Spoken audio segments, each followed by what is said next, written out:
The video you see here on the screen is the original that we all watched on the TV in the year 1969. But folks, you will not get this particular video from NASA today. The reason for that is they have disposed of it and replaced it with what they call a restored version. Anyone know the meaning of the word restored? Now, if this video displayed here on the screen is the original that we all watched on the TV and was genuinely transmitted from the moon, then why the need to change it? It should be maintained as first seen. Don't you all agree? Now, as for restored, which means back to the original condition, we haven't got that at all, because what we have today is not a restored version, but an altered version that doesn't look so ghostly. Now, here is where we come back to my sayings. Everything is done for a reason and a purpose. Nobody does something for nothing. So that begs the question, why has NASA disposed of the original and replaced it with an altered version? Well folks, the answer to that is quite simple. It is that the original you see here on the screen was greatly flawed and displayed evidence of fakery not realized at the time they made the film.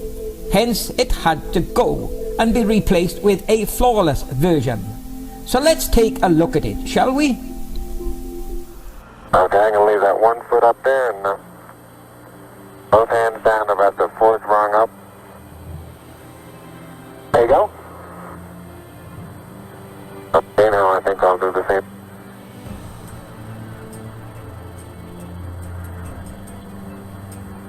For those who haven't read the plaque, we'll read the plaque that's on the front landing gear of this LEM. There's 2 hemispheres, one showing each of the 2 hemispheres of Earth.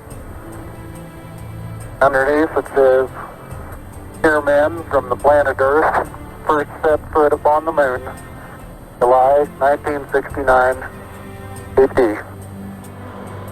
I guess you're about the only person around that doesn't have TV coverage of the scene. That's all right, I don't mind a bit. Now, if it's about 3 seconds for 130,000 miles, then what would be the delay for the moon, which is about 350,000 miles? No time delay whatsoever means the video is fake. It was not transmitted from the moon at all, folks. There's your first point of evidence, and a lot more to come. Columbia on the high gate, over. Roger, the EVA is progressing beautifully. They're setting up the flag now. I guess you're about the only person around that doesn't have TV coverage of the scene. That's all right, I don't mind a bit. They've got the flag up now, and you can see the stars and stripes on the lunar surface. Are you getting a TV picture now, Houston? Neil, yes, we are getting a TV picture. You're in our field of view now. Well, did you all hear that? Instant replies. No time delay between conversations at all, folks. Prove 100% fake, not taken on the moon. But let me tell you, whoever produced this film had no knowledge of physics whatsoever. What some idiot thought here was low gravity on the moon would mean slow movement, which is quite the opposite of what it would be. Gravity is a resistance to movement. Less gravity means less resistance to movement. So, this astronaut here would be not only running faster, but he would be jumping a lot higher. Plain to see, what they've done here, folks, is just videoed this astronaut running around on the Earth and then running it in slow motion into this film here. Proof of that is in his jump. Just look at his jump. The height of this astronaut's jump, folks, is no more than about 8 to 10 inches, which is exactly the same as it would be here on the Earth if you made the same jump. So there you are, folks. Now you can see why NASA decided that this original TV coverage has got to go. It displays too many errors. Okay folks, the next step to proving that the TV broadcast was fake, I'm going to show you some clips from another one of NASA's own videos. Now, for those not aware, NASA displayed 2 new videos in the year 1989. Now that's a long time after 69, isn't it? Now, these 2 videos are titled The Eagle Has Landed, Part 1, and there's Part 2. Just listen to this guy here from Grumman Engineering, folks. This wasn't just another flying machine. This was unusual. It had not been done before. And I think there's something that many engineers respond to in the sense that it is at the forefront of knowledge and that there are risks being taken. Now folks, take a look at this guy here. This guy must be one of the management staff for Grumman Engineering. And in the initial version of Part 2, this guy was describing how they made the LEM, how they tested it, and how they got it ready to go.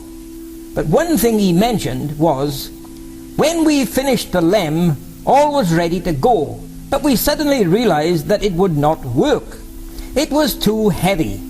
We had to find a way to reduce the weight, and the only way we could do that was to remove the 2 seats and tell the astronauts they would have to stand.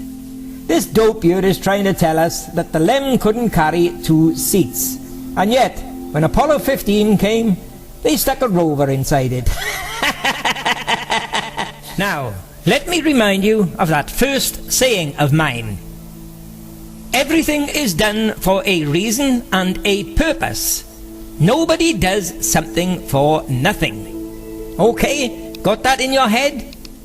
Okay, the next step now, I want you to take a good look at this photo here. This is supposed to be Buzz Aldrin standing in the footpad of the Apollo 11 LEM when they landed on the moon. Okay? Now, this photo here, AS12-46-6729. This is where we have got Mr. Bean standing in the footpad of the Apollo 12 LEM. But let me tell you folks, I am going to prove to you that these 2 LEMs they're showing here, the Apollo 11 and the Apollo 12, are both one and the same. It is not 2 LEMs at all, it is just 1 LEM. And what they done was this. They first took a photo of this LEM from the right hand side of the ladder, folks. That's what they done first. They took a photo from the right hand side and they labelled it Apollo 11 LEM. Now, what they done with the other one, they just went around the other side of this leg here. They went to the left side, and then what did they see? They see this, and they take a photo of it from the left hand side of the ladder and labelled it Apollo 12. And I am going to provide the proof of that. Undeniable evidence, okay? Now, what I want you to pay particular attention to here is the ladder. Just look at the ladder, folks. It's not going all the way down to the footpad. It is cut short. It's cut about 1 meter above the ground. Okay? So, let me ask any of you now. Any of you know why they cut this ladder short? Why didn't it go all the way down to the footpad? Now, folks, over the last 5 years, not even the mentally insane idiot Bertie Slack has ever tried to give an explanation as to why this ladder is cut short. Now, you all know what I think of Bertie Slack? I've always considered him to be the thickest mentally insane psychopath on the planet. A couple of years back, there was another NASA nutcase, and that is the long-gone idiot Tweakerhead. Now, what Tweakerhead stated was they didn't bring it all the way down because it would get burnt up by the flame from the engine under the LEM. 1 minute they're telling us there's no dust disturbed, there's no crater because there's no flame, and this idiot stating that if the ladder had come all the way down, it would have got burned up by the flame from the engine. And he's failed to notice that between the ladder and the exhaust, we've got the LEM leg, and that is covered with mylar. I wonder if he is trying to state that this mylar is completely fireproof. Now folks, take a look at Buzz here, standing in the footpad of this LEM. He cannot bend his head down. If he was to jump down, he cannot see where his feet are going to land. And with this footpad being cup-shaped, don't you think there's a danger that he could have injured himself, twisting his ankle if he landed on the edge of it?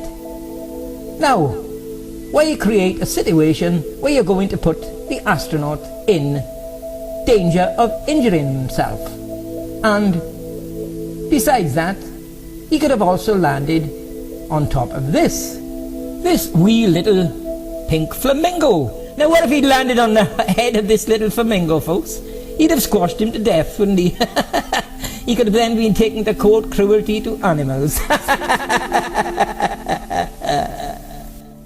Now folks, with the original TV coverage that was shown to us in 1969, you can see the astronaut slowly jumping down, slowly jumping back up, and slowly jumping down again.